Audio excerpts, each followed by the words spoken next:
Drum seeder విధానంలో వరి సాగు చేయడానికి ఈ పొలాన్ని సిద్ధం చేసినారు. ఇక్కడ ఈ ఒడ్డు వెంబడి ఈ చిత్రంలో గమనిస్తున్నారు సుమారు 6-7 ఫీట్ల వెడల్పు కొంచెం ఎత్తు అయి ఇక్కడ మట్టి మీరు కనపడతా ఉన్నది. ఇక్కడ నీళ్లు ఆనకపోవడంతో నేల గట్టిపడి ఈ డ్రమ్ సీడర్ లాగినప్పుడు విత్తనం మొలక కూడా భూమిలోకి దిగడానికి అవకాశం తక్కువ ఉంటుంది. ఎరువు ఊనుకోవడం కానీ కొద్దిగా లేట్ అవుతుంటుంది.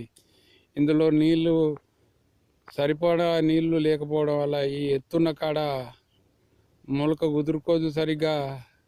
దానికి పోషకాలను నీటిని తీసుకునే అవకాశం కూడా తక్కువ ఉంటుంది. కాబట్టి ఇక్కడ ఎదుగుదల లోపం కూడా ఉంటుంది.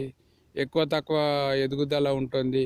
అట్లా కాకుండా ఉండాలంటే పొలాన్ని డ్రమ్ సీడర్ విధానంలో కానీ వేద సాగు విధానంలో కానీ చేస్తున్నప్పుడు పొలాన్ని సమతలం చేయడం చాలా అత్యంత అవసరం.